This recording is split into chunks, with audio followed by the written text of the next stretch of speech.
저는 유선영입니다. 그저 제 인생의 가장 찬란했던 3년이, 그리고 그 3년이 앗아간 지옥 같은 대가가 아직 제 숨통을 조이고 있다는 것만 알아주십시오. 저는 믿었습니다. 지극히 헌신적인 새 아빠가 병든 딸을 돌보기 시작하자 거짓말처럼 아이의 밤이 평화로워졌다고 말입니다. 새벽 내내 온 집안을 울리던 제 딸 지연이의 비명소리가 멎고 고요함만이 찾아왔을 때 저는 드디어 신이 제게 안식을 주셨다고 생각했습니다. 하지만 그 평화는 평화가 아니었습니다. 그것은 마치 차가운 강철 아래서 숨을 쉴 수 없게 만드는 진공 상태와 같았습니다. 저는 제 안식처라고 믿었던 그 고급 아파트의 침실에서 제 딸의 침묵을 대가로 누린 행복의 끝에서 문득 소름 돋는 이상함을 느꼈습니다. 그리고 그날 새벽, 남편 도연우가 딸아이의 방에서 나오는 순간, 저는 제 평생 겪어보지 못한 충격과 맞닥뜨렸습니다. 그 장면은 너무나 비현실적이어서 저는 하마터면 비명을 지를 뻔했죠. 저와 도연우, 그리고 제 딸 지연이의 이야기는 그렇게 시작되었습니다. 제 딸 지연이는 태어날 때부터 남들과 달랐습니다. 지연이의 병명은 난치성 소화불면증 및 야경증. 다른 아이들이 잠자리에 들 때 제 딸은 잠과의 전쟁을 시작했습니다. 밤이 되면 아이는 극도의 불안감에 시달리며 잠들지 못했습니다. 겨우 잠이 들어도 1시간도 채 안 되어 끔찍한 비명을 지르며 깨어났습니다. 온몸에 식은땀을 흘리며 저를 알아보지 못하고 울부짖는 딸을 끌어안는 것은 매일 밤 반복되는 제 고통의 의식이었습니다. 저는 작은 출판사에서 계약직 편집자로 일했습니다. 낮에는 졸음을 참으며 원고를 보고 밤에는 딸아이의 비명에 귀 기울이는 삶이었습니다. 지연이의 병은 제가 세상에서 홀로 짊어져야 할 짐이었습니다. 아이를 키우는 내내 엄마가 전생에 무슨 죄를 지었길래라는 잔인한 주변의 시선을 감수해야 했죠. 사람들은 제게 재혼을 하라고 권유했습니다. 젊은 나이에 아픈 아이를 혼자 감당하려 하지 말고 기댈 곳을 찾으라는 이야기였습니다. 하지만 저는 쓴웃음만 지었습니다. 누가 아픈 딸을 둔 이혼녀에게 손을 내밀어 줄까요? 저는 삶이 제게 허락한 가장 외로운 길을 묵묵히 걸어가야 한다고 생각했습니다. 그러던 제 앞에 도연우가 나타났습니다. 도연우는 제가 일하던 출판사의 VIP 고객이자 고급 수면 치료 및 컨설팅 센터의 대표였습니다. 그는 잠 못 이루는 CEO들을 상대로 고가의 컨설팅을 제공하며 사업을 확장하는 중이었죠. 그는 성공한 사업가였지만 동시에 어딘가 깊은 슬픔을 간직한 눈빛을 가지고 있었습니다. 우리가 처음 가까워진 것은 지연이의 주치의를 만나러 갔던 대학 병원 로비에서였습니다. 그날도 지연이는 갑자기 비명을 지르며 바닥에 주저앉아 발버둥 쳤습니다. 저는 너무 지쳐서 아이를 안고 울고 있었죠. 그때 도연우가 제게 다가왔습니다. 그는 다른 사람들의 동정적인 시선과 달랐습니다.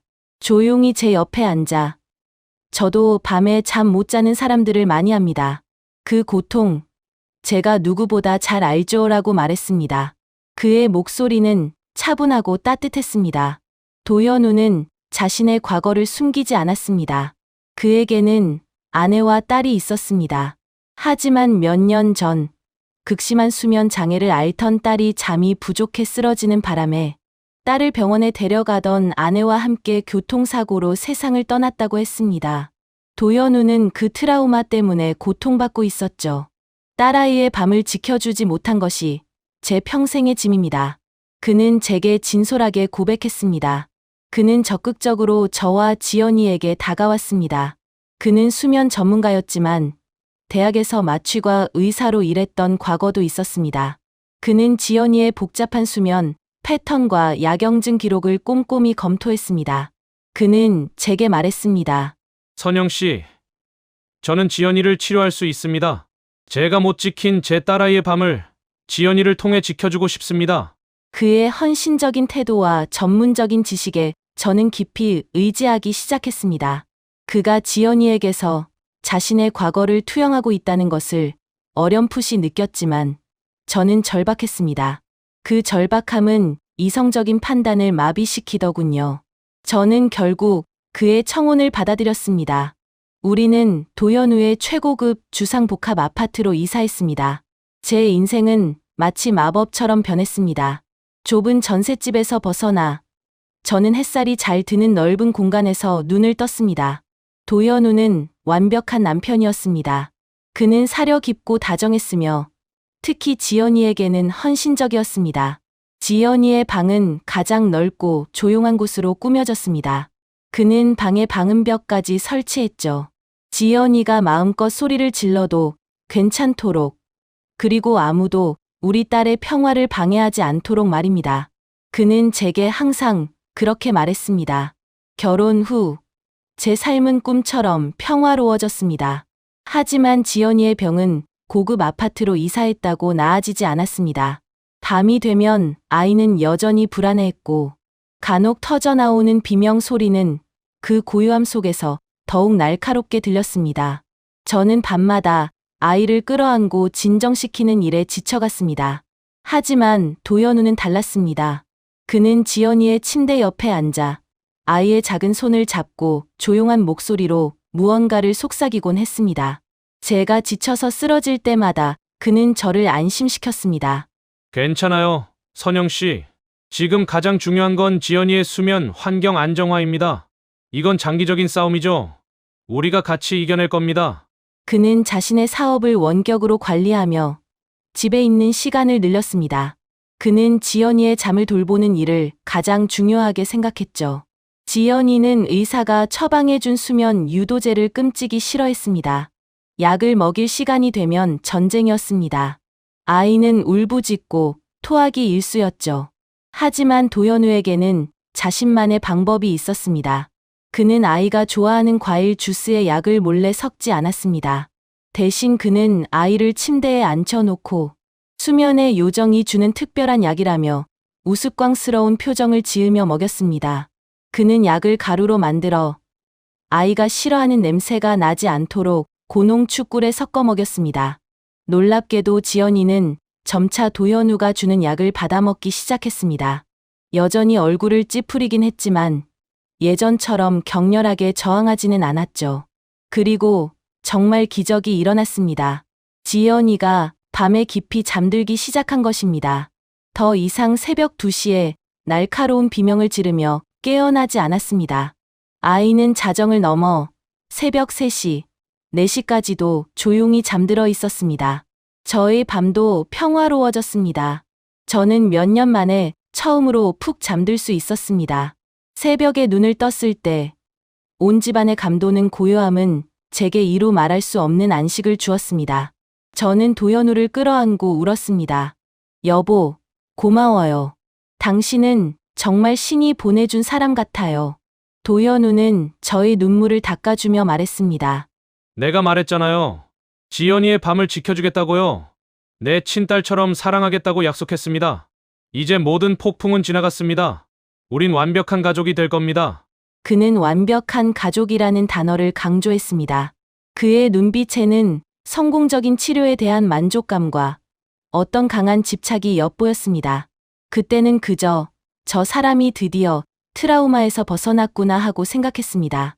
지연이가 깊은 잠에 빠진 후 도현우의 집착은 더욱 심해졌습니다. 그는 지연이의 수면 스케줄을 철저하게 관리했습니다. 그는 제게 의사의 처방약 복용을 멈추고 자신이 직접 조제한 맞춤형 숙면 블렌딩만을 지연이에게 먹이자고 제안했습니다. 선영 씨, 양약은 부작용이 너무 심합니다. 특히 소아에게는 위험하죠. 제가 수면 전문가 아닙니까? 제가 직접 효과는 좋고 부작용은 거의 없는 특별한 수면, 유도 성분을 추출해서 먹일게요. 제가 마취과 출신이라는 것 잊지 않았죠? 저는 약물의 안전성에 대해 누구보다 잘 압니다. 저는 망설였습니다. 그래도 의사의 처방을 따르는 것이 익숙했기 때문입니다. 하지만 도현우의 확신에 찬 눈빛과 밤마다 평온하게 잠든 딸아이의 얼굴을 보니 그의 말을 따르지 않을 수 없었습니다. 당신을 믿어요. 지연이의 잠은 모두 당신에게 맡길게요. 저는 고개를 끄덕였습니다. 그때부터 도현우는 지연이의 방을 철저하게 통제하기 시작했습니다. 그는 지연이에게 약을 먹일 때마다 저를 방에 들어오지 못하게 했습니다.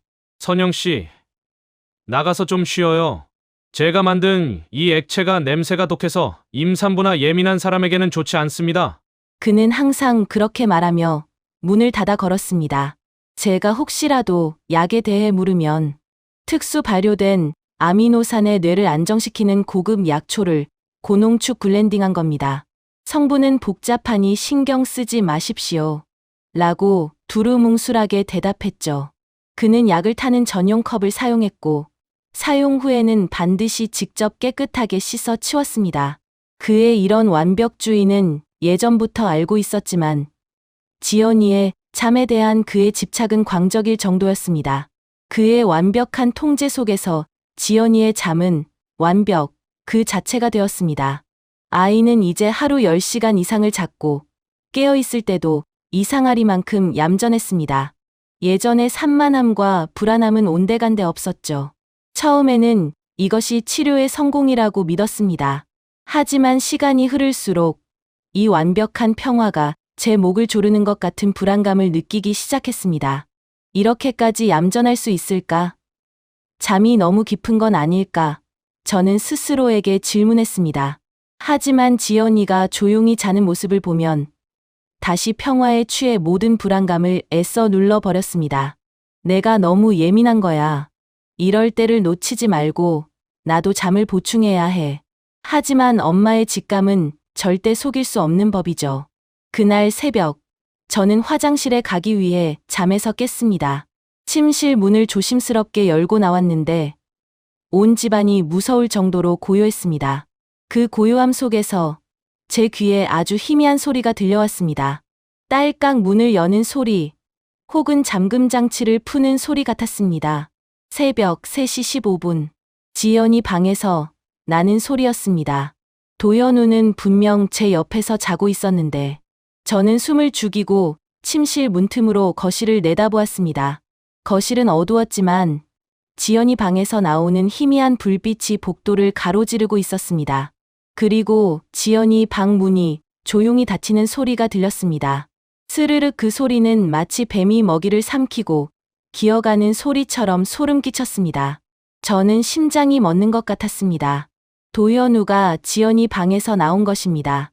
그는 어둠 속에서 저를 보지 못하고 거실을 가로질러 주방 쪽으로 향했습니다. 저는 숨을 죽이고 그를 지켜보았습니다. 그는 주방으로 들어가더니 냉장고 문을 덜컥하고 열었습니다. 그리고는 곧바로 지연이의 방으로 다시 돌아왔습니다. 그의 손에는 작은 유리병 하나가 들려 있었습니다. 왜 새벽 3시에 잠든 딸아이의 방을 몰래 방문하는 걸까요? 저는 너무나 두려웠습니다. 온몸에 털이 곤두섰습니다. 저는 그가 지연이 방에 들어간 후 주방으로 달려가 냉장고를 열어보았습니다. 냉장고 안에는 평소 도연우가 지연이에게 먹인다는 고급 약초 진액 병들만 가득했습니다. 그런데 한쪽 구석에 작은 밀봉 용기 하나가 보였습니다. 용기 안에는 하얀 가루 같은 것이 들어 있었습니다. 그것은 평범한 약재처럼 보이지 않았습니다. 저는 공포에 질려 그 용기를 들고 제 방으로 돌아왔습니다. 제가 이 상황을 어떻게 받아들여야 할까요? 남편이 밤마다 딸아이에게 몰래 투약하는 저 하얀 가루의 정체는 무엇일까요? 아니면 꾹 참고 남편을 감시해야 할까요? 여러분이라면 이 상황에서 남편을 믿으시겠어요? 아니면 의심부터 하시겠어요? 제가 침대에서 두려움에 떨고 있을 때 지연이 방에서 다시 문이 열리는 소리가 났습니다. 철컥, 도연우가 나왔습니다. 저는 서둘러 이불 속으로 몸을 숨겼습니다. 그는 조용히 침실로 들어왔습니다. 저는 그가 제 옆에 눕는 것을 느꼈습니다. 그의 숨소리는 규칙적이었지만 제 심장 소리는 불규칙하게 요동쳤습니다. 그때 저는 결심했습니다. 이대로는 안 된다고 말입니다. 저는 저 하얀 가루의 정체를 반드시 알아내야만 했습니다. 그것이 제가 완벽한 남편에게서 벗어나기 위한 첫 번째 발걸음이 될 줄은 그때는 꿈에도 몰랐습니다.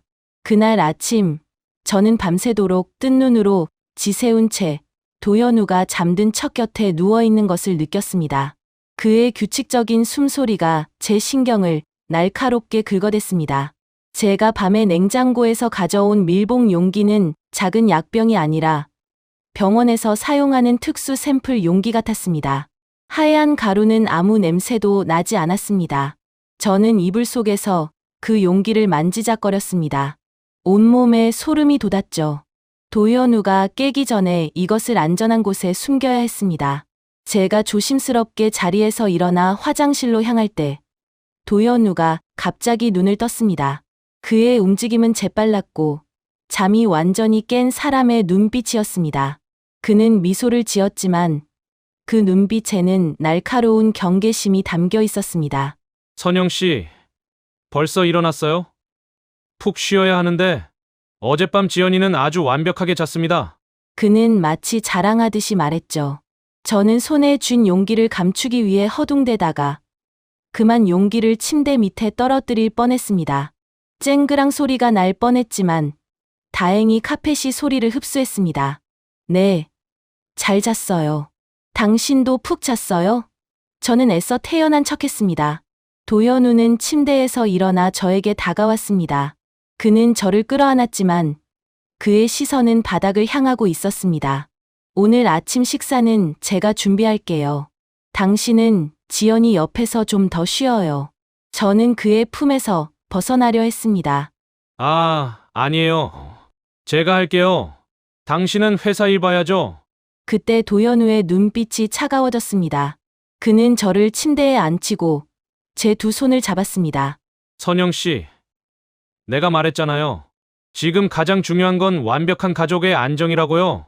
지연이의 수면 관리는 내 책임입니다. 당신은 그냥 나를 믿고 따르세요. 그의 목소리는 다정했지만 마치 명령처럼 들렸습니다. 저는 억지로 미소 지으며 고개를 끄덕였습니다. 그는 만족한 듯이 제 이마에 입 맞추고 방을 나섰습니다. 그가 문을 닫는 소리, 철컥하고 잠금 장치가 걸리는 소리가 났을 때 저는 서둘러 침대 밑을 뒤졌습니다. 하지만 제가 방금까지 들고 있던 그 하얀 가루 용기는 흔적도 없이 사라지고 없었습니다.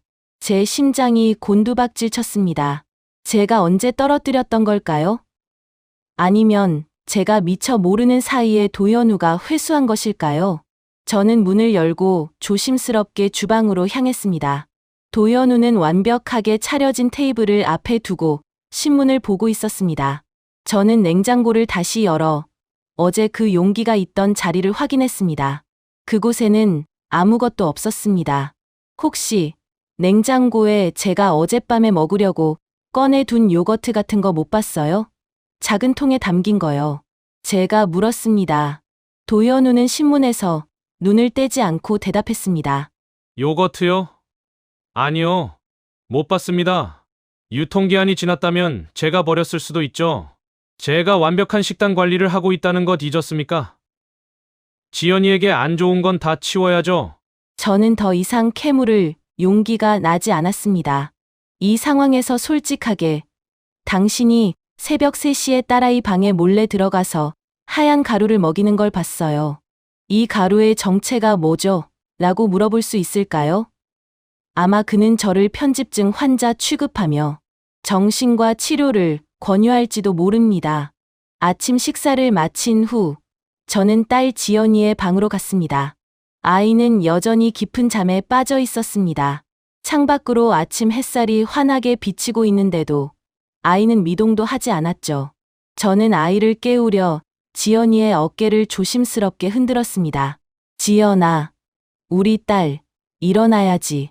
아침이야. 아이는 아주 느릿느릿 눈을 떴습니다. 하지만 그 눈빛은 예전의 지연이가 아니었습니다.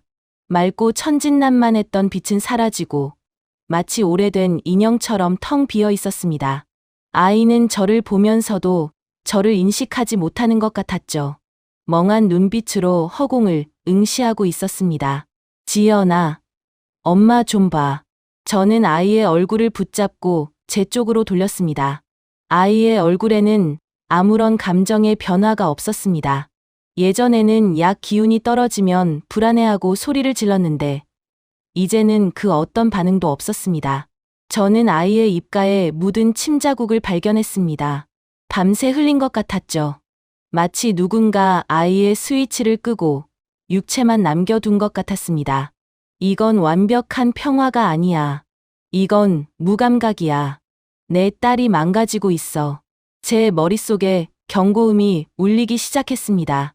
저는 도연우에게 이 사실을 말했지만 그는 또다시 제 불안감을 일축했습니다.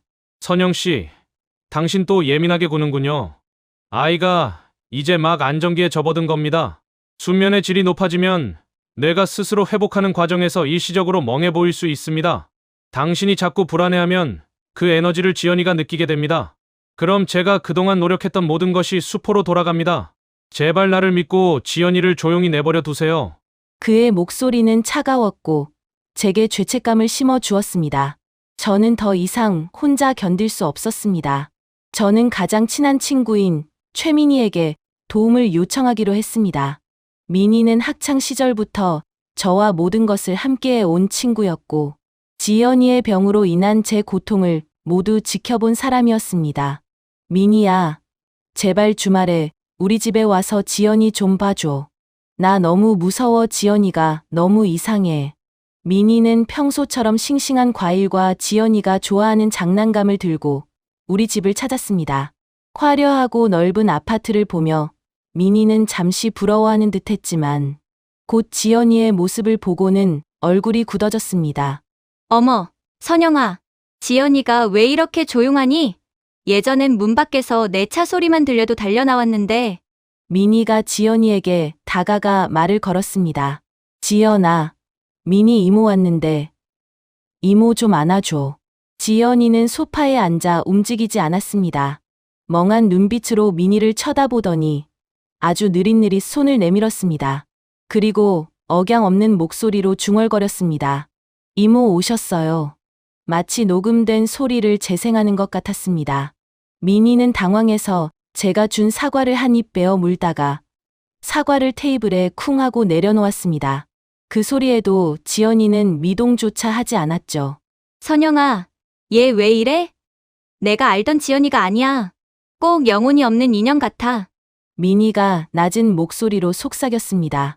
그때 도연우가 주방에서 커피를 들고 나왔습니다. 그는 민희를 향해 온화하게 웃었습니다. 민희 씨, 지연이가 요즘 아주 좋아졌습니다.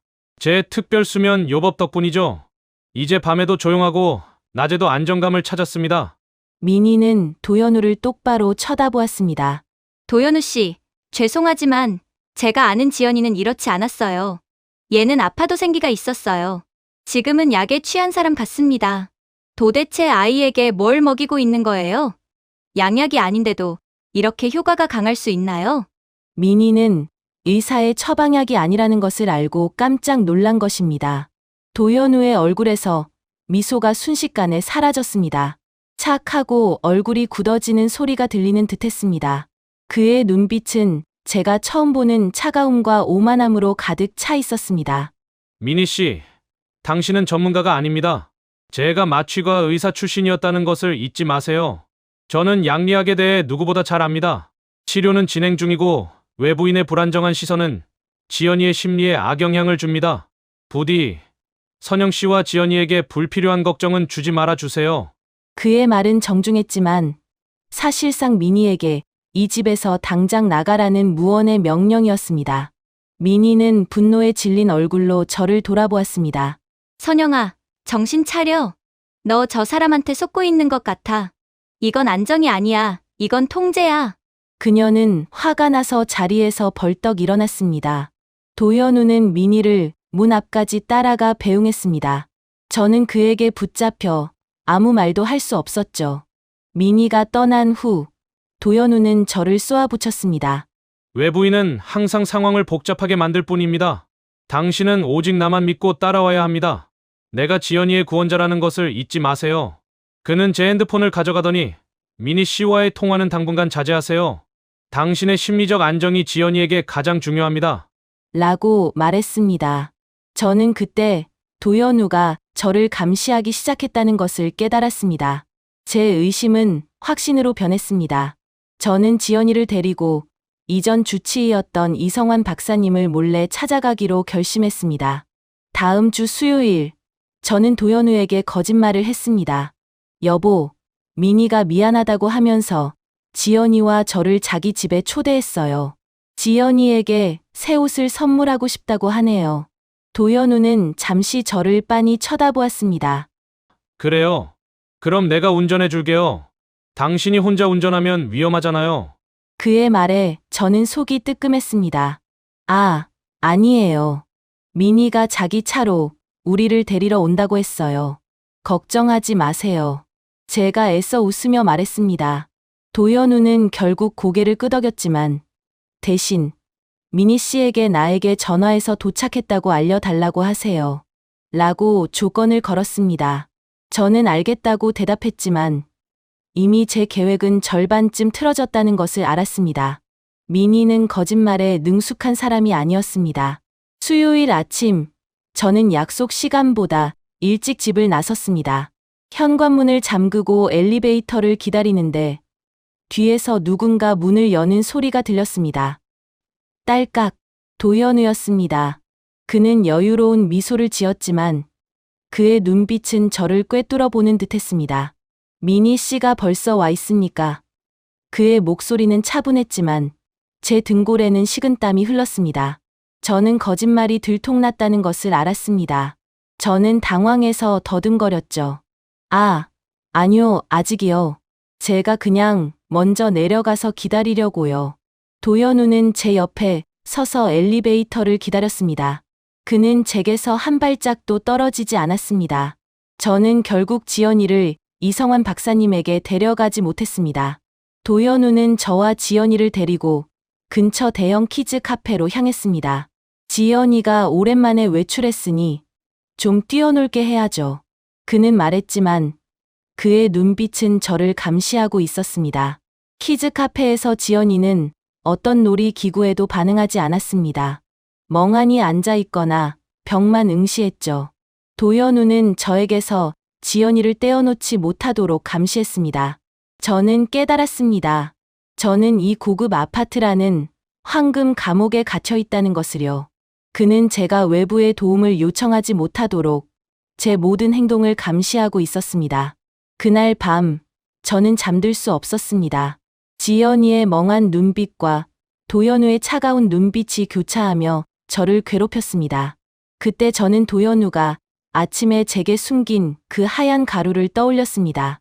그리고 그가 항상 지연이의 약재를 보관했던 곳, 서재에 잠긴 책상 서랍이 떠올랐습니다. 그 서랍에는 그만의 특별한 잠금 장치가 있었습니다. 도연우는 항상 그 열쇠를 은밀하게 몸에 지니고 다녔죠. 저는 새벽 1시, 도연우가 깊은 잠에 빠졌을 때 조심스럽게 침실을 나섰습니다. 서재로 향하는 복도는 어둠에 잠겨 있었습니다. 저는 서재 문 앞에 섰습니다. 문은 잠겨 있지 않았지만 책상 서랍은 단단하게 잠겨 있었습니다. 저는 서랍에 귀를 대고 조심스럽게 살펴보았습니다. 그때 서랍 아래쪽 모서리에 아주 희미한 스크래치가 보였습니다. 그리고 문득 도연우가 항상 출근할 때 양복 안주머니에 넣고 다니던 열쇠 꾸러미 중 유난히 빛나던 작은 은색 열쇠가 떠올랐습니다. 그 열쇠는 이 서랍을 여는 열쇠가 아닐 수도 있습니다. 하지만 제 직감은 저를 놓아주지 않았습니다. 저는 도연우가 저에게서 숨기고 싶어하는 무언가가 이 서랍 안에 있다는 것을 확신했습니다. 그리고 그것은 지연이의 상태와 직결되어 있었습니다. 저는 반드시 저 서랍을 열어 그 하얀 가루의 정체를 밝혀내야 했습니다. 하지만 열쇠는 도연우의 잠옷 주머니에 있을 터. 그에게 들키지 않고 열쇠를 꺼낼 방법이 있을까요? 그 끔찍한 진실의 문이 바로 제 눈앞에 굳게 닫혀 있었습니다. 제 심장이 망치처럼 뛰었습니다. 온몸의 피가 차갑게 식어내렸죠. 서재 책상 서랍 속에 갇힌 하얀 가루의 정체가 무엇이든 도연우가 그것을 밤마다 몰래 투약하고 저를 속이고 있다는 사실 자체가 이미 끔찍한 진실이었습니다. 저는 더 이상 망설일 시간이 없다고 판단했습니다. 제 딸 지연이가 매일 밤 그 독극물을 마시고 영혼 없는 인형처럼 변해가고 있다는 사실을 직감했기 때문입니다. 새벽 3시 30분. 저는 숨을 죽이고 침실로 돌아왔습니다. 도연우는 코를 골지 않았지만 깊은 잠에 빠진 듯 미동도 하지 않았습니다. 저는 공포에 질려 떨리는 손으로 그의 잠옷 주머니를 향해 손을 뻗었습니다.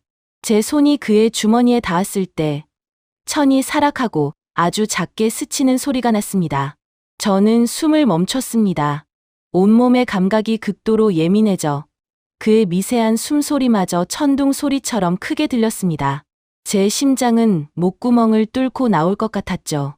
주머니 속에서 작은 금속 덩어리가 만져졌습니다. 차가운 은색 열쇠였습니다. 저는 재빨리 열쇠를 움켜쥐고 주머니에서 빼냈습니다. 열쇠는 제 손 안에서 차갑게 빛났죠. 저는 살금살금 침실 문을 열고 서재로 향했습니다. 서재 문을 닫는 순간 제 손에 땀이 흥건하게 났습니다. 열쇠를 자물쇠에 넣고 돌렸습니다. 딸깍 하는 소리가 너무 크게 들려서 저는 온몸이 경직되었습니다. 다행히 복도는 고요했습니다. 서랍을 조심스럽게 열자 안에서는 서늘한 공기가 흘러나왔습니다. 서랍 안은 마치 병원의 밀실 같았습니다. 가장 먼저 눈에 들어온 것은 제가 밤에 봤던 그 작은 밀봉 용기가 아닌 병원에서 사용하는 것 같은 전문적인 라벨이 붙은 유리 바이알이었습니다. 바이알 안에는 그 하얀 가루가 가득 차 있었습니다. 저는 떨리는 손으로 바이알을 꺼내 들었습니다. 라벨에는 작은 글씨로 약품명이 적혀 있었는데 제가 아는 단순한 수면, 유도제나 약초 성분과는 거리가 멀었습니다. 영어 약품명이 복잡하게 적혀 있었지만 그 아래에는 극소량 사용, 전문 마취과 의사 전용이라는 경고, 문구가 선명하게 찍혀 있었습니다. 제 딸의 밤을 지켜주겠다던 남편 도연우는 자신의 마취과 의사 경력을 이용하여 아이에게 강력한 진정제이자 마취 유도제를 투여하고 있었던 것입니다. 하얀 가루의 정체를 확인하자마자 제 머리가 하얘졌습니다. 이것은 수면 치료제가 아니었습니다. 이것은 아이의 뇌 활동을 강제로 억제하여 살아있는 몸을 잠재우는 화학적 인형 제조 약물이었습니다. 저는 눈물을 흘릴 새도 없었습니다. 공포가 분노로 바뀌자 제 정신은 차갑고 냉철하게 변했습니다. 이 서랍 안에는 더 많은 증거가 있었습니다. 도연우가 작성한 것으로 보이는 수기로 된 복용량 기록 노트가 있었죠. 노트에는 지연이 투약 로그라고 적혀 있었고 날짜와 함께 투약 시간, 그리고 사용된 약물의 양이 적혀 있었습니다.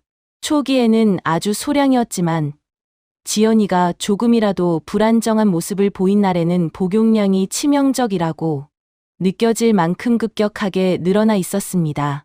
노트 옆에는 얇은 폴더가 하나 있었습니다.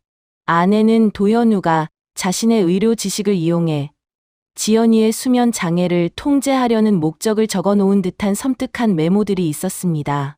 서아 도연우의 죽은 딸 이름는 잠을 못 자서 죽었다.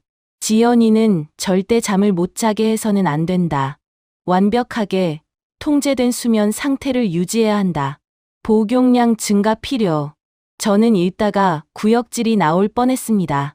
그는 제 딸을 살리고 싶었던 것이 아니라 죽은 자신의 딸을 대신할 완벽하게 조용한 대체품을 만들고 싶었던 것입니다. 저는 즉시 이 모든 것을 증거로 남겨야 한다고 생각했습니다. 저는 휴대폰을 꺼내 들고 떨리는 손으로 유리 바이알의 라벨, 복용량 기록 노트, 그리고 섬뜩한 메모들을 연달아 촬영했습니다. 찰칵, 찰칵, 찰칵 카메라 셔터 소리가 어둠 속에서 날카롭게 울렸습니다. 증거 확보를 마치자마자 저는 서랍을 닫고 열쇠를 다시 제자리에 돌려놓았습니다. 서재를 빠져나와 도연우의 잠옷 주머니에 열쇠를 돌려넣는 일은 아까보다 훨씬 더 무서웠습니다. 제 손이 그의 피부에 닿을 때마다 제 안의 모든 세포가 경고음을 울리는 것 같았죠. 다행히 그는 여전히 깊은 잠에 빠져 있었습니다. 저는 침대에 누워 잠든 남편을 바라보았습니다. 그의 얼굴은 평온했지만 제 눈에는 이제 그것이 악마의 가면으로 보였습니다. 저는 이 집을 당장 벗어나야 한다고 생각했습니다. 저는 이미 도연우가 제게 했던 감시와 통제의 패턴을 파악하고 있었습니다. 그는 제가 외부와 접촉할 수 있는 모든 길을 차단했습니다. 제가 무작정 경찰에 신고하거나 집을 나서는 순간 그는 지연이를 인질로 잡을 수도 있었습니다. 저는 냉정하게 생각했습니다. 증거는 확보했지만 이 감옥을 안전하게 벗어나려면 도연우가 완전히 부재 중인 확실한 시간이 필요했습니다. 그때 그의 다음 주 화요일 일정이 떠올랐습니다. 그는 지방의 한 대형 병원과 새로운 컨설팅 계약을 위해 하루 종일 자리를 비워야 한다고 말했었습니다. 그것이 제게 주어진 유일한 탈출 기회였습니다. 저는 그때부터 연기를 시작했습니다. 다음 날 아침, 저는 평소보다 더 상냥하고 다정한 아내가 되었습니다. 여보, 다음 주 화요일 지방 출장 가시죠? 제가 당신 짐을 미리 싸드릴게요. 당신이 없는 동안 지연이랑 푹 쉬고 있을게요. 저는 미소를 지으며 말했지만 제 속은 차가운 얼음처럼 굳어 있었습니다. 도연우는 제 갑작스러운 다정함에 경계를 푸는 듯했습니다. 선영 씨, 고맙습니다. 역시 내 아내는 내가 뭘 필요로 하는지 가장 잘 아는군요.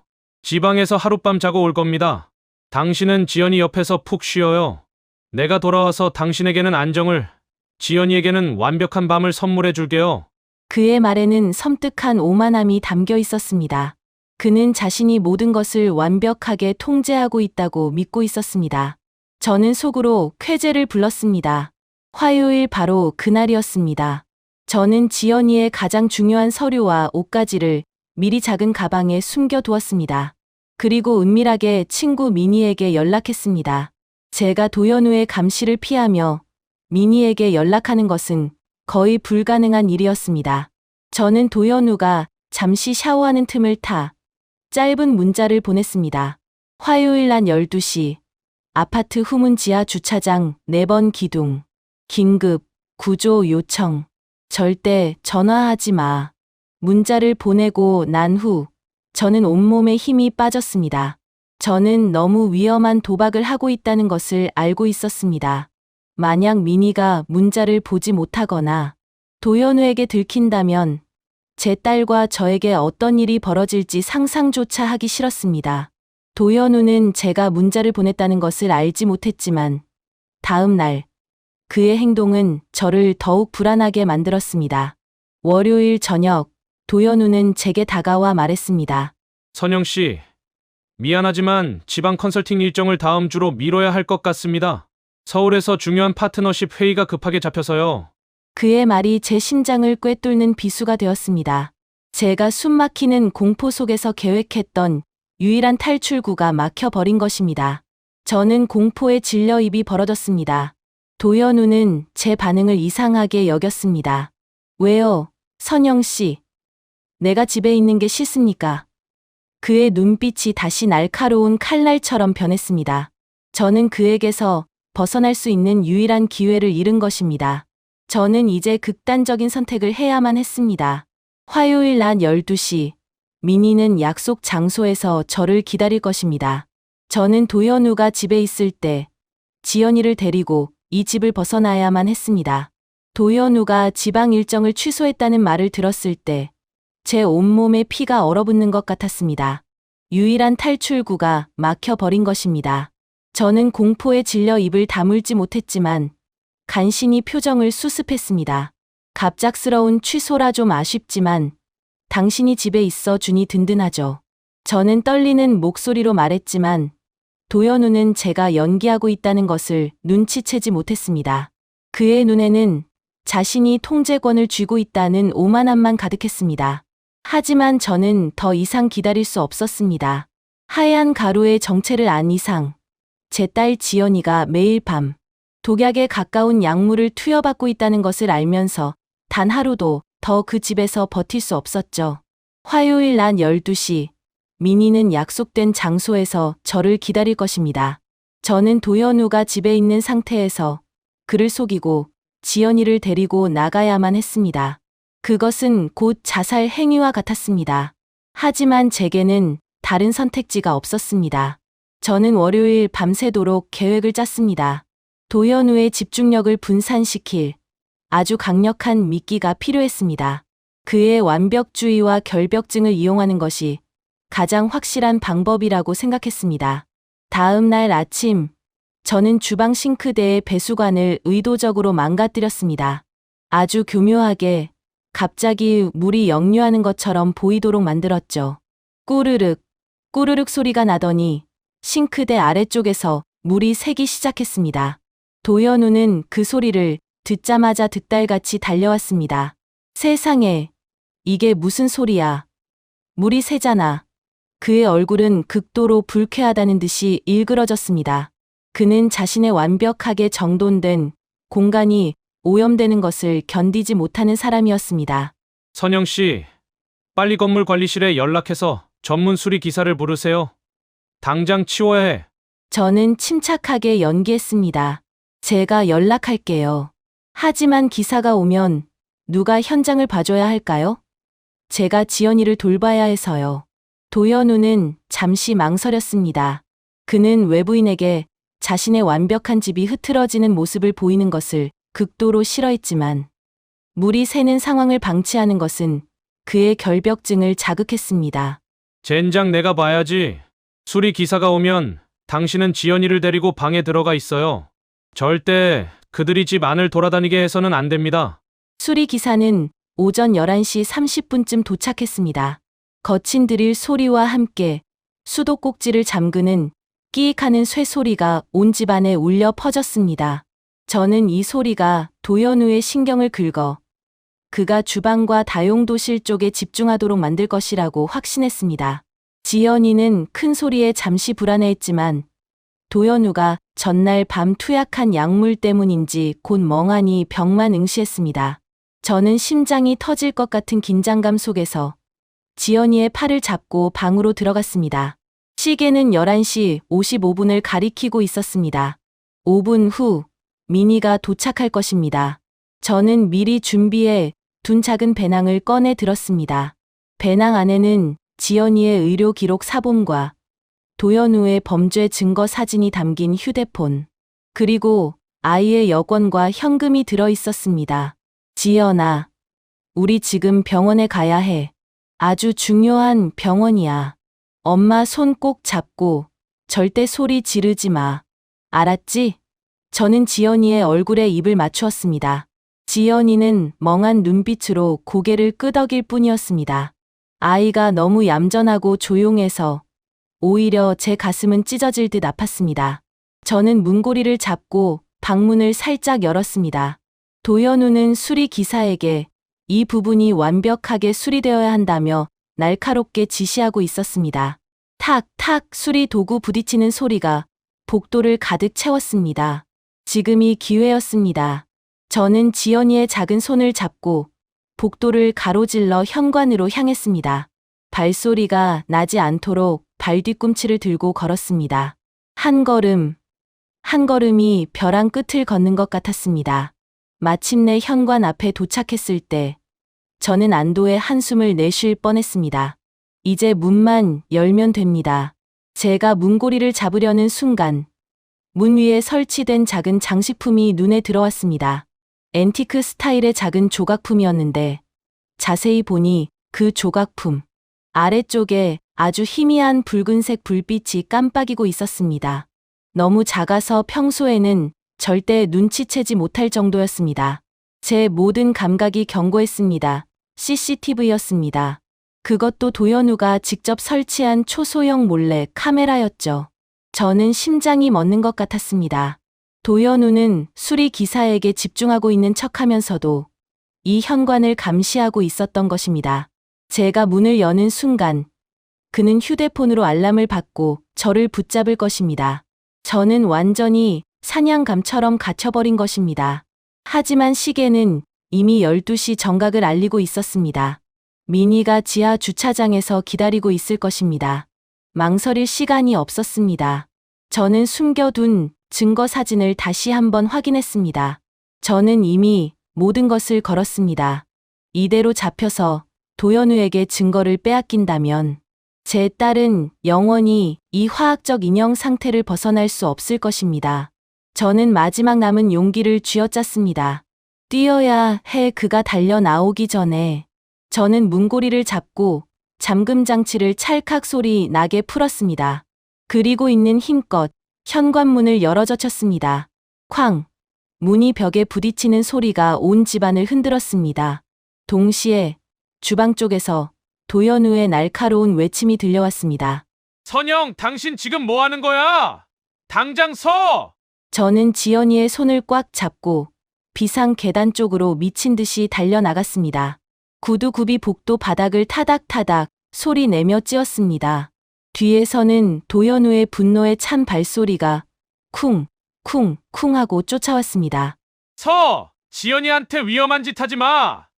내가 완벽하게 지연이를 돌보고 있잖아! 그의 외침은 완벽한 남편의 목소리가 아니었습니다.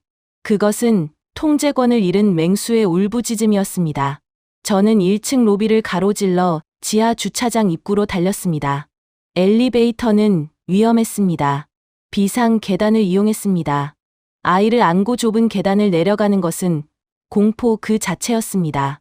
지연이는 놀랐는지 작은 신음을 내뱉었지만 여전히 저항하지 않았습니다. 저는 아이를 더 세게 끌어안았습니다. 괜찮아. 아가 엄마가 구해줄게. 조금만 더. 마침내 지하 주차장에 도착했을 때 눈부신 헤드라이트 불빛이 저를 맞이했습니다. 그리고 끼익! 타이어가 급정거하는 날카로운 소리와 함께 미니의 차가 약속했던 4번 기둥 앞에서 멈춰 섰습니다. 미니는 창문을 열고 공포에 질린 얼굴로 소리쳤습니다. 선영아, 빨리 타. 저는 지연이를 안고 차를 향해 마지막 힘을 쥐어짰습니다. 바로 그때 뒤에서 도연우의 손이 제 어깨를 낚아채려는 듯 뻗어나왔습니다. 그의 손이 제 옷깃에 스치는 끔찍한 순간 저는 지연이를 안은 채 미니의 차 뒷좌석으로 몸을 던졌습니다. 미니의 차가 급가속하며 지하 주차장을 빠져나갔습니다. 뒤에서는 도연우가 소리를 지르며 쫓아오는 소리가 희미하게 들렸지만 곧 차 엔진 소리에 묻혔습니다. 제 등은 식은땀으로 흥건했습니다. 저는 지연이를 끌어안고 덜덜 떨리는 숨을 몰아쉬었습니다. 제 옷깃에 스쳤던 도연우의 손길이 아직도 소름 끼치게 느껴졌죠. 선영아, 괜찮아. 너 몸이 왜 이렇게 떨려? 도대체 무슨 일이야? 미니가 운전하며 다급하게 물었습니다. 저는 지연이가 듣지 못하도록 최대한 낮은 목소리로 모든 것을 털어놓았습니다. 하얀 가루의 정체, 마취 유도제라는 충격적인 사실, 복용량 기록, 그리고 도연우가 죽은 딸을 대체하려 했다는 섬뜩한 강박까지 말입니다. 미니는 분노로 가득 찬 숨을 몰아쉬었습니다. 세상에 그런 악마가 있어? 얘가 지금 인형이 아니라 약에 취한 거였어? 당장 병원부터 가야 해. 미니는 망설임 없이 차의 방향을 틀어 제가 지연이를 데리고 가려 했던 이성환 박사님의 병원으로 향했습니다. 병원에 도착했을 때 저는 지연이를 안고 응급실로 뛰어 들어갔습니다. 이성환 박사님은 다행히 당직 중이셨습니다. 저와 미니의 다급한 설명을 듣고 박사님은 곧바로 지연이의 상태를 확인하셨습니다. 아이의 동공 확장과 느린 반사 반응을 보고 박사님의 얼굴은 순식간에 굳어졌습니다. 아이에게 어떤 약물을 투여했습니까? 일반 수면제가 아닌 것 같습니다. 박사님이 냉철하게 물으셨습니다. 저는 떨리는 손으로 휴대폰을 건네 서재에서 찍어온 바이알 라벨과 투약 로그 사진을 보여드렸습니다. 박사님이 사진을 확대해서 보시더니 무거운 한숨을 내쉬었습니다. 유선영 씨, 당신이 생각했던 것보다 훨씬 심각합니다. 이건 병원에서 단기적인 수술에나 쓰는 고농축, 수면, 진정제 프로포폴 계열로 추정입니다. 지연이 같은 어린아이에게 이런 고용량을 장기간 투여했다면 뇌와 신경계에 돌이킬 수 없는 손상을 입혔을 가능성이 큽니다. 당장 해독 치료와 혈액 검사를 진행해야 합니다. 그 말을 듣는 순간 제 안에 남아있던 마지막 희망이 산산조각 났습니다. 제가 사랑했던 남편이 자신의 뒤틀린 욕망을 위해 제 딸을 독극물로 서서히 죽이고 있었던 것입니다. 제 공포는 이제 명확한 분노로 바뀌었습니다. 저는 복도를 서성이며 제 딸이 해독 치료를 받는 동안 도연우의 전화가 끊임없이 울리는 것을 느꼈습니다. 제 가방 속에서 휴대폰이 미친 듯이 울려댔습니다. 저는 미니에게 지연이를 잠시 부탁하고 곧바로 경찰서로 향했습니다. 제 손에는 이성환 박사님이 작성해준 긴급 진단서와 도연우의 범죄 증거 사진이 들려 있었습니다. 경찰서에 도착해서 저는 숨도 쉬지 않고 모든 것을 진술했습니다. 헌신적인 남편의 가면, CCTV 감시, 그리고 마취 유도제 투약까지 말입니다. 젊은 경찰관은 제 이야기를 듣더니 고개를 젓지 않을 수 없었습니다. 강태우, 아니 도연우 씨의 직업은 수면 컨설팅 센터 대표죠. 전직 마취과 의사였고요. 그가 자신의 전문 지식을 악용하여 통제 약물을 투여했다면 이건 단순 아동 학대가 아닌 특수상해 및 약물 남용으로 가중 처벌이 가능합니다. 경찰관은 제가 확보한 사진을 보고 증거가 확실하다며 신속하게 수사에 착수했습니다. 신고를 마치자 제 휴대폰에는 도연우에게서 온 문자들이 수십 통 쌓여 있었습니다. 처음에는 분노에 찬 문자들이었습니다. 선영, 당신 지금 제정신이야? 지연이한테 위험한 짓 하지 마. 당장 돌아와. 내가 지연이의 주치의잖아. 그는 여전히 자신이 구원자라는 망상에 사로잡혀 있었습니다. 하지만 시간이 흐를수록 그의 문자는 애원으로 바뀌었습니다. 선영, 제발, 내가 실수했어. 지연이는 내가 아니면 안 돼. 내가 돌아가서 다 고칠게. 이 일만 묻어줘. 내 직업을 잃을 수는 없어. 저는 그의 문자를 보고 치밀어 오르는 역겨움을 느꼈습니다. 바로 이것이 도연우의 가장 큰 약점이자 제가 그를 무너뜨릴 수 있는 사이다 반격의 시작이었습니다. 저는 미니에게 전화를 걸었습니다. 미니야, 도연우가 지금 자기 직업 잃을까봐 발 동동 구르고 있을 거야. 이 악마에게 가장 큰 고통은 감옥이 아니야. 자기가 세운 왕국이 무너지는 거지. 미니가 분노에 찬 목소리로 말했습니다. 그럼 어떻게 할 건데? 회사에 가서 난장판을 만들 거야? 아니, 나는 품위 있게 무너뜨릴 거야. 나는 지금 당장 할 수 있는 가장 빠르고 확실한 방법을 사용할 거야. 제가 차갑게 말했습니다. 저는 도연우의 고급 수면 치료 및 컨설팅 센터가 그의 명성과 신뢰를 바탕으로 운영된다는 것을 알고 있었습니다. 그의 고객들은 대부분 예민한 고위층과 유명 인사들이었습니다. 그들에게 도연우가 전직 마취과 의사 면허가 취소되었을 가능성이 있으며 자신의 딸에게 병원용 진정제를 투약하여 중태에 빠뜨린 범죄자라는 사실이 알려진다면 그의 사업은 하루아침에 무너질 것입니다. 저는 미니에게 고위층 커뮤니티 폭로 작전을 부탁했습니다.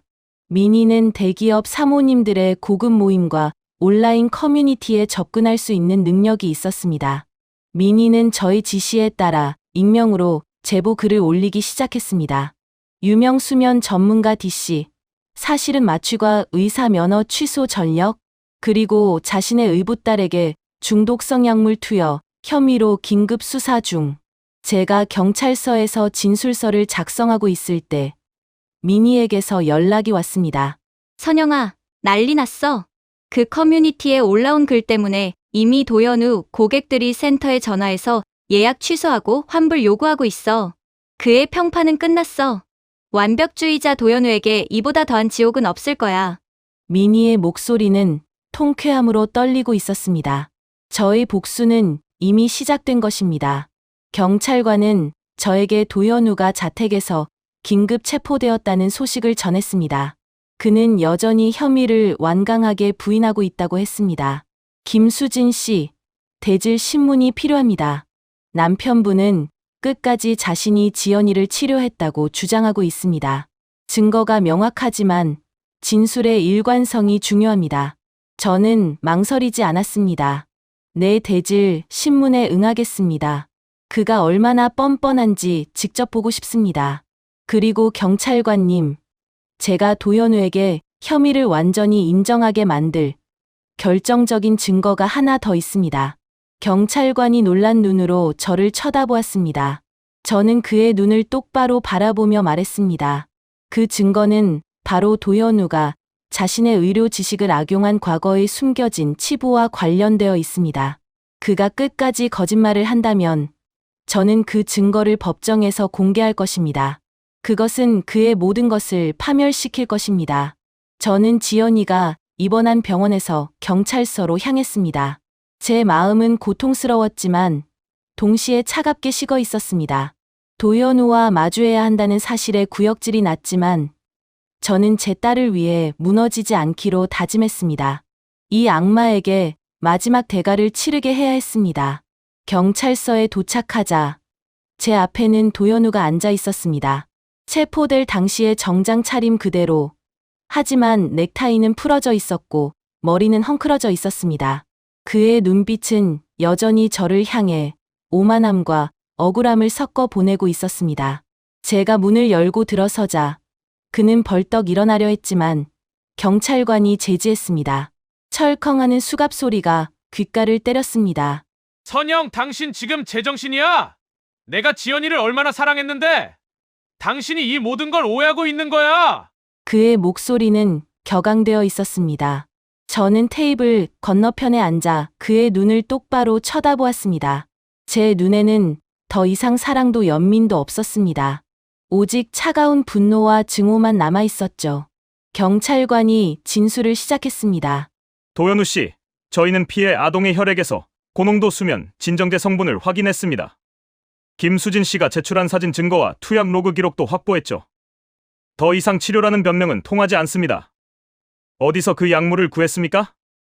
도연우는 잠시 당황했지만 곧 본래의 오만한 태도를 되찾았습니다. 그는 이 상황마저 통제하려는 듯했습니다. 경찰관님, 오해입니다. 저는 그저 제 전문 지식을 이용해 지연이에게 안정감을 주는 맞춤형 액상 영양 보충제를 투여했습니다. 사진에 찍힌 약물은 제 연구소에서 사용하는 수면 보조 성분일 뿐입니다. 그리고 저는 이 집의 가장이고 지연이의 주치의 같은 존재입니다. 제가 왜 제 딸에게 해를 가하겠습니까? 해를 가하지 않았다고요? 제가 나지막이 물었습니다. 저는 휴대폰을 테이블 위에 내려놓았습니다. 화면에는 도연우가 CCTV를 설치했던 그 현관 장식품 사진이 띄워져 있었습니다. 이건 뭔가요?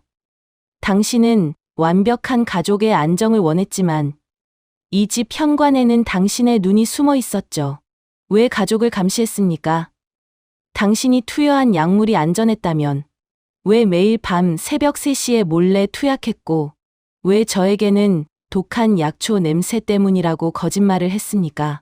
제 질문에 도연우는 입을 다물었습니다. 그의 눈빛이 흔들리기 시작했습니다. 경찰관은 저에게서 CCTV 사진과 증거 기록을 확인한 후 도연우에게 단호하게 말했습니다. 도연우 씨, 거짓말은 그만두시죠. 이미 병원 진단서가 도착했습니다. 아동은 약물 중독 상태였고 그 약물은 가정에서 절대 사용할 수 없는 전문 의약품이었습니다. 왜 지연이에게 위험한 약물을 투여했습니까? 당신의 범행 동기는 무엇입니까? 도연우는 테이블을 탁 하고 치며 분노를 표출했습니다. 동기라뇨. 나는 그저 내 딸을 살리고 싶었어. 내 딸 지연이는 밤마다 비명을 질렀고 나는 그 비명 소리를 멈춰야만 했어. 나는 완벽한 아버지가 되고 싶었단 말이야. 그의 외침은 절규에 가까웠지만 여전히 자기 연민과 강박에 사로잡혀 있었습니다. 저는 그의 얕은 자기 방어에 지쳤습니다. 이제 이 악마의 심장을 꿰뚫을 가장 날카로운 비수를 꺼내야 할 때였습니다. 저는 숨을 고르고 가장 냉철하고 차가운 목소리로 도연우를 응시하며 말했습니다. 당신이 마취과 의사면허를 잃은 진짜 이유가 당신 딸 서아의 사고 때문이 아니라는 걸 내가 알고 있어요. 당신은 지연이에게 투여한 것과 비슷한 약물을 이미 과거에도 누군가에게 사용했던 것 아닙니까? 제 말은 경찰서의 차가운 공기를 순식간에 얼어붙게 만들었습니다. 도연우는 제 질문을 듣자마자 온몸에 핏기가 가시는 듯 얼굴이 하얗게 질렸습니다. 그의 눈빛은 공포와 절망으로 가득 찼습니다. 그는 고개를 숙이고 떨리는 목소리로 중얼거렸습니다. 어떻게 그걸 알았어? 경찰관이 놀라서 도연우에게 다그쳤습니다. 무슨 말입니까? 당신의 과거 의료 사고에 대해 말해 보십시오. 도연우는 더 이상 버티지 못했습니다. 그는 무너졌습니다. 그는 고개를 들고 저를 보더니 울음을 터뜨렸습니다. 그것은 후회의 눈물이 아닌 모든 것을 잃은 절망과 광기의 눈물이었습니다. 맞아, 나는 교통사고로 딸과 아내를 잃은 게 아니야.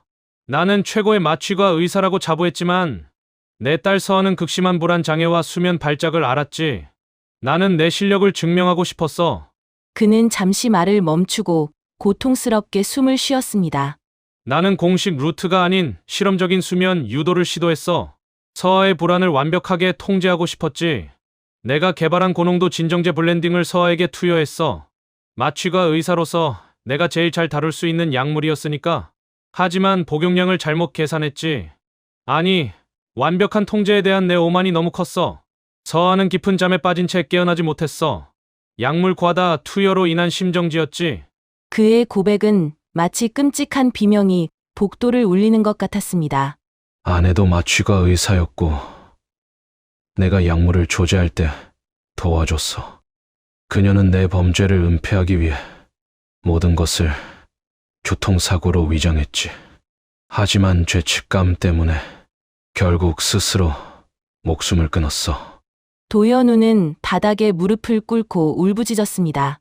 그는 제 딸 지연이를 통해 과거의 실패를 완벽한 성공으로 덮으려 했던 것입니다. 저는 그 자리에 앉아 온몸에 소름이 돋는 것을 느꼈습니다. 제가 사랑했던 남편은 자신이 저지른 의료사고를 은폐하기 위해 저에게 교통사고 피해자라는 완벽한 가짜 신분을 연기하며 접근했던 것입니다. 그는 연민을 무기로 저와 제 딸을 자신의 병적인 강박을 채우는 도구로 삼았던 것입니다. 경찰관은 충격에 질려 도연우에게 물었습니다. 당신의 의료 면허가 취소된 진짜 이유는 그 실험적인 약물 투여 때문이었군요. 왜 사실대로 말하지 않았습니까?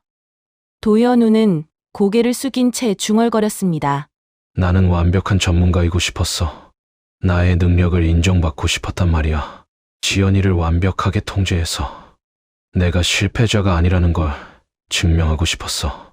그의 말은 변명이 아닌 깊은 나르시시즘과 강박에 갇힌 환자의 절규였습니다.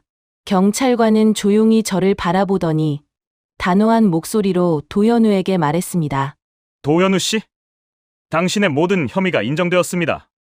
아동에게 치명적인 약물을 투여한 특수 아동 학대, 그리고 상해 혐의입니다. 당신의 과거 범죄 사실과 함께 가중 처벌이 불가피합니다. 그리고는 다른 경찰관에게 지시했습니다. 피의자 도연우 씨를 정식 체포하고 유치장으로 이송하십시오. 철컥 수갑이 채워지는 소리가 경찰서 안에 크게 울렸습니다. 저는 그 소리를 들으며 제 딸 지연이의 영혼을 억압했던 그 끔찍한 침묵이 비로소 깨지는 것을 느꼈습니다. 저는 그곳을 비틀거리며 걸어 나왔습니다. 제 몸은 완전히 지쳐 있었지만 제 마음속에는 오랫동안 억눌렸던 정의가 실현되었다는 차가운 통쾌함이 일렁였습니다. 저는 이제 제 딸 지연이가 있는 병원으로 돌아가야 했습니다.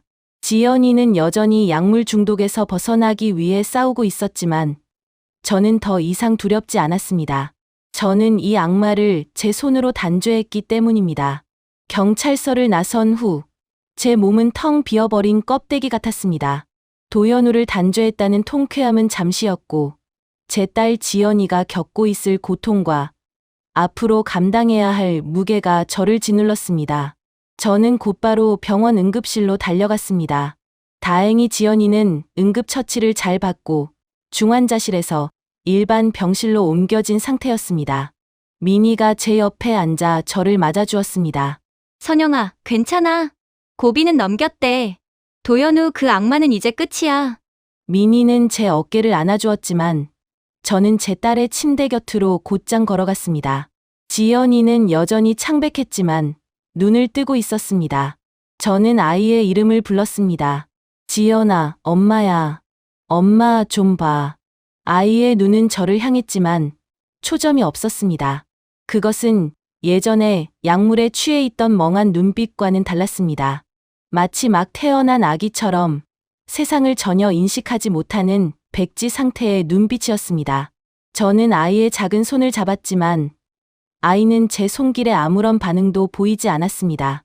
잠시 후 이성환 박사님이 병실로 들어오셨습니다. 박사님의 얼굴은 착잡해 보였습니다. 유선영 씨, 앉으시죠. 긴 이야기를 해야 합니다. 저는 의자에 주저앉았습니다.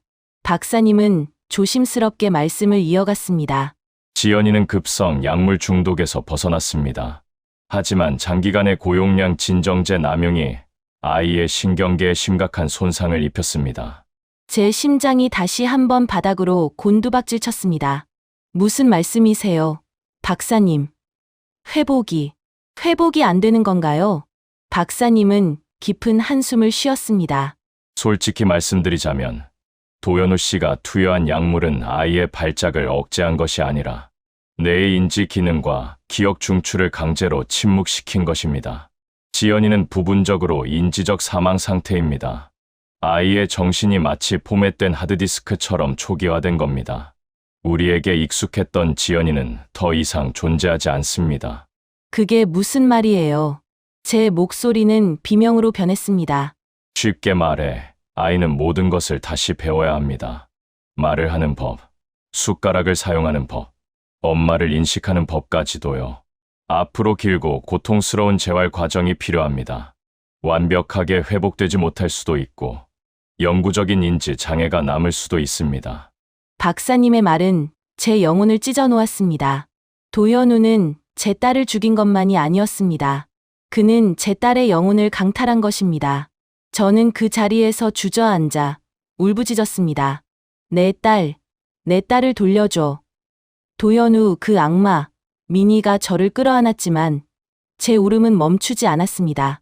제가 잠시 안식처라고 믿었던 그 시간이 제 딸의 생명력을 갉아먹는 독의 시간이었다는 사실이 저를 미치게 만들었습니다. 내가 그때 남편을 믿지 않았더라면, 내가 그때 단호했더라면 끝없는 자책이 저를 덮쳤습니다. 저는 곧바로 도연우와의 이혼 소송을 진행했습니다. 절차는 놀라울 정도로 빨랐습니다. 그는 이미 사회적으로, 경제적으로 완전히 파멸했습니다. 미니의 폭로로 그의 컨설팅 센터는 폐업 수순을 밟았고 고객들은 모두 등을 돌렸죠. 그는 구치소에서 모든 이혼 서류에 동의하고 서명했습니다. 위자료나 재산 분할도 요구하지 않았습니다. 저는 도연우의 그 더러운 돈을 받고 싶지 않았습니다. 저는 변호사에게 단호하게 말했습니다. 그의 명의로 된 모든 재산, 아파트, 사업 자산 전부를 경매에 붙이세요. 그리고 그 돈은 제 딸 지연이의 평생 치료비를 위한 신탁 기금으로만 사용할 것입니다.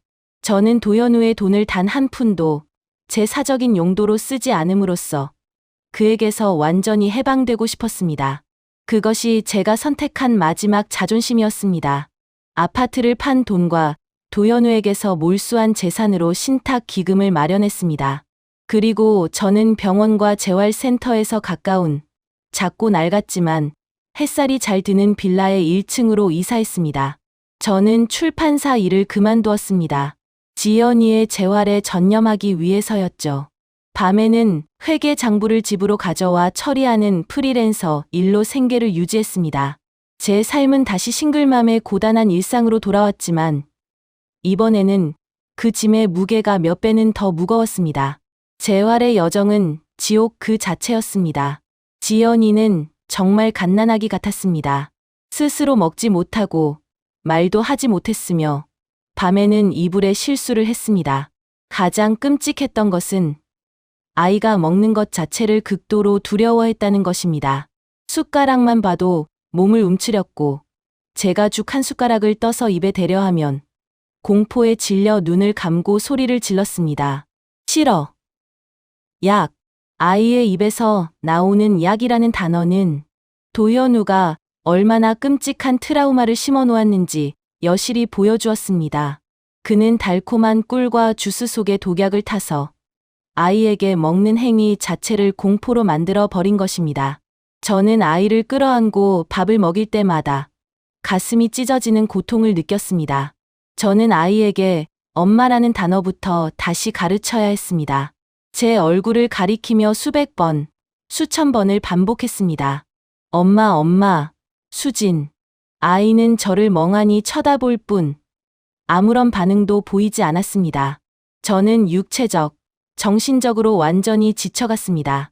밤에는 회계 장부를 보며 낮에는 지연이의 똥 기저귀를 갈고 재활 훈련을 시켰습니다. 저는 눈물이 말랐고 웃음을 잃었습니다. 희망이 보이지 않았습니다. 도연우는 감옥에 갔지만 제 딸의 망가진 영혼이 저에게 영원한 형벌을 내리고 있는 것 같았습니다. 어느 날 지연이의 재활 상담을 위해 찾아간 곳에서 저는 한 은퇴한 심리 재활 전문가를 만났습니다. 박상현 박사님이었습니다. 그는 제 이야기를 듣고 지연이의 멍한 눈빛을 한참 동안 바라보았습니다. 어머니, 지금은 어떤 약물도 사용할 수 없습니다. 아이의 영혼이 독에 중독되어 있습니다. 우리는 인내심을 갖고 사랑으로 치료해야 합니다. 박사님은 온화하게 말했습니다. 그리고 저를 쳐다보더니 아주 단호하게 말씀하셨습니다. 하지만 그 전에 어머니가 먼저 치유되어야 합니다. 저요? 저는 괜찮습니다. 제 딸을 위해 모든 것을 할 수 있습니다. 제가 반박했습니다. 박사님은 고개를 저었습니다. 당신 마음속에 도현우 씨를 향한 증오와 분노가 가득합니다. 당신의 그 분노가 아이에게 전해집니다. 아이는 엄마에게서 사랑 대신 불안과 절망을 느끼고 있습니다.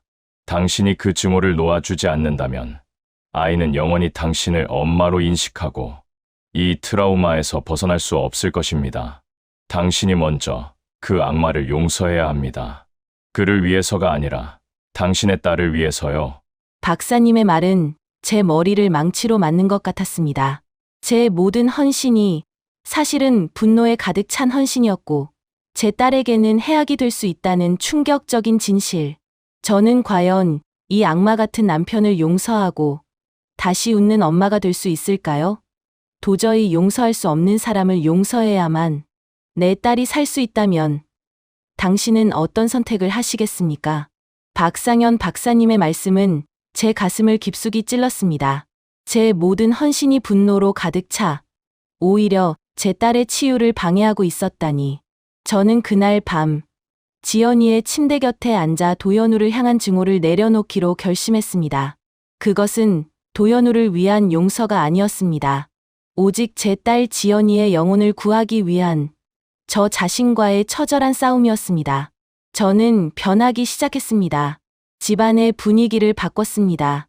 더 이상 어두운 회색이나 흰색 옷을 입지 않았고 밝고 따뜻한 색깔의 옷을 입었습니다.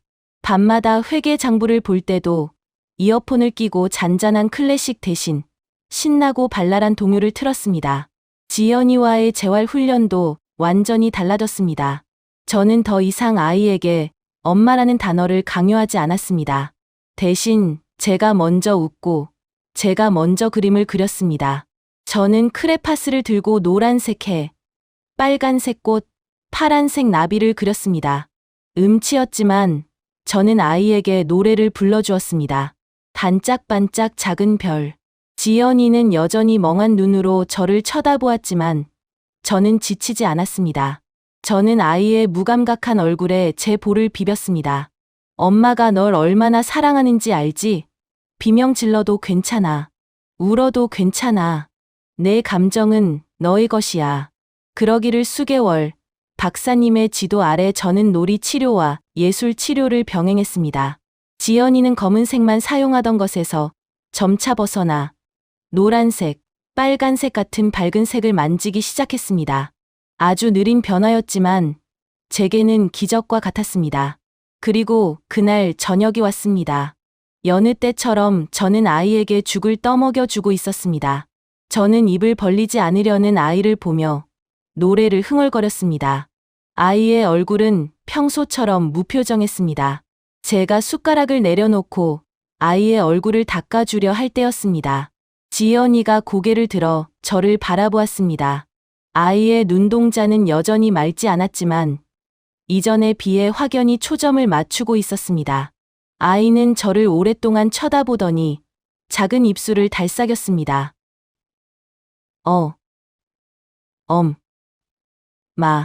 제 손에 들려있던 숟가락이 쨍그랑 소리를 내며 바닥에 떨어졌습니다.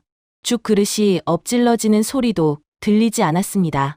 저는 그 자리에 얼어붙어 제 귀를 의심했습니다. 몇 년 만에 약물에 중독되어 영혼을 잃었던 제 딸이 저를 엄마라고 불러준 것입니다. 지연아, 방금 뭐라고 했어? 다시 한번 해봐. 저는 울음을 참으며 간절하게 부탁했습니다. 엄마, 아이는 이번에는 조금 더 또렷하게 반복했습니다. 아이의 입꼬리가 살짝 올라갔습니다. 아주 희미한 미소였지만 그것은 세상에서 가장 아름답고 눈부신 미소였습니다. 저는 아이를 끌어안고 엉엉 울었습니다. 제 눈물은 이제 슬픔의 눈물이 아닌 기쁨과 해방의 눈물이었습니다. 내 딸이 돌아왔어. 내 딸의 영혼이 돌아왔어. 그날 이후 지연이는 놀라운 속도로 회복하기 시작했습니다. 마치 두꺼운 얼음 껍질을 깨고 나온 새싹처럼 아이는 감정을 되찾았고 기억을 되찾았습니다. 숟가락을 다시 잡으려 했고 미니 이모를 알아보았으며 장난감을 가지고 놀았습니다. 박상현 박사님은 이 모든 것이 어머니의 사랑이 만들어낸 기적이라고 말씀하셨습니다. 도연우에 대한 재판은 예상대로 진행되었습니다. 그는 특수 아동 학대 및 상해 혐의로 징역 5년을 선고받았습니다. 과거 의료법 위반 및 불법 약물 투여 사실이 가중 처벌의 근거가 되었습니다. 저는 그의 형량이 너무 가볍다고 생각했지만 더 이상 항소할 힘도 분노할 필요도 없었습니다. 그는 이미 모든 것을 잃었고 제 딸은 돌아왔기 때문입니다. 저는 재판이 끝난 후 도연우를 면회하기로 결정했습니다.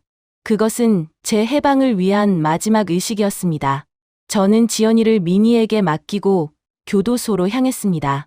면회실 유리창 너머로 본 도연우는 한때 완벽했던 사업가나 마취가 의사의 모습이 아니었습니다. 그는 초라하고 늙었으며 눈에는 후회와 공허함만 가득했습니다. 선영, 당신이 왜 여기에? 그의 목소리는 갈라져 있었습니다. 저는 그의 눈을 똑바로 쳐다보았습니다. 지연이 소식 전해주러 왔어요. 아이는 회복 중입니다. 이제 저를 엄마라고 부를 수 있게 되었어요. 그 말을 들은 도연우는 테이블에 얼굴을 파묻고 소리 없이 울기 시작했습니다. 흑 하는 낮은 울음소리가 좁은 면회실을 채웠습니다. 저는 더 이상 증오를 느끼지 않았습니다. 그저 자신의 오만함과 강박 때문에 모든 것을 잃은 한 인간의 비참함이 느껴졌습니다. 당신을 용서하려고 합니다. 당신의 죄가 사해져서가 아니라 내가 내 딸과 함께 평화롭게 살기 위해서입니다. 저는 단호하게 말했습니다. 하지만 당신의 조건은 있습니다. 첫째, 출소 후에는 어떤 경우에도 지연이의 치료에 관여하지 마세요. 둘째, 당신의 삶을 통해 속죄하세요. 셋째, 당신은 이제 지연이의 새 아빠가 아닙니다. 그럴 권리가 없어요. 도연우는 고개를 들고 울먹였습니다. 알겠어. 내가 모든 걸 잘못했어. 내가 평생을 속죄하며 살게. 지연이에게 언젠가 멀리서라도 볼 수 있는 기회만 준다면. 저는 고개를 끄덕였습니다.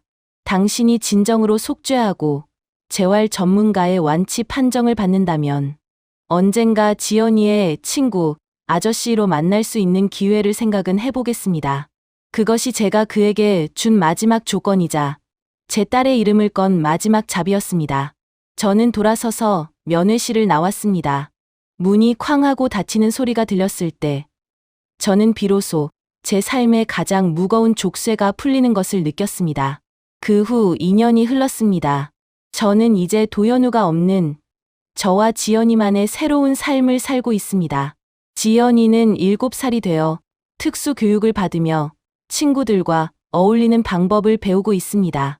여전히 난치성 불면증의 흔적과 약물 중독의 후유증으로 인한 인지 장애가 남아있지만 아이는 밝게 웃고 활기차게 말하며 세상을 사랑하는 법을 다시 배우고 있습니다. 저는 작은 빌라에서 프리랜서 회계 일을 하며 경제적인 자립을 이루었습니다. 저는 이제 새벽 3시에 잠에서 깰 때 비명 소리 대신 지연이의 규칙적인 숨소리를 듣습니다. 그것이 제게는 가장 완벽한 평화입니다. 도연우의 소식은 더 이상 제 삶에 직접적인 영향을 주지 않습니다. 그는 감옥에서 나와 익명의 자선 단체에서 헌신적으로 봉사하며 자신의 죄를 씻고 있다고 들었습니다. 어느 날 오후 지연이가 마당에서 제가 심어준 꽃들 옆에서 노래를 부르고 있었습니다. 반짝반짝 작은 별. 아이의 목소리는 맑고 깨끗했습니다. 저는 창가에 앉아 그 모습을 지켜보며 깨달았습니다. 진정한 행복은 완벽함에서 오는 것이 아니라 산산조각 난 삶의 조각들을 주워 담아 다시 이어붙이는 용서와 회복의 용기에서 비롯된다는 것을요. 저는 제 딸을 구했고 제 자신을 구했습니다. 뒤늦은 자유는 그 어떤 보석보다 찬란했습니다. 저는 이 일을 겪고 나서 알았습니다. 세상에서 가장 무서운 악마는 칼을 든 사람이 아니라 사랑이라는 가면을 쓰고 들어와 당신의 가장 약한 부분을 이용하는 사람이라는 것을요. 하지만 동시에 배웠습니다. 어떤 고통 속에서도 엄마의 용서와 사랑은 과학이나 의학도 뛰어넘을 수 있는 기적을 만들어낸다는 것을요. 진정한 자유는 그 악마를 감옥에 보내는 것에서 오는 것이 아니라 내 마음속의 증오를 풀어주고 내 손으로 내 딸의 삶을 다시 일으켜 세우는 것에서 온다는 것을요. 저는 이제 비로소 제 삶의 진정한 주인이 되었습니다.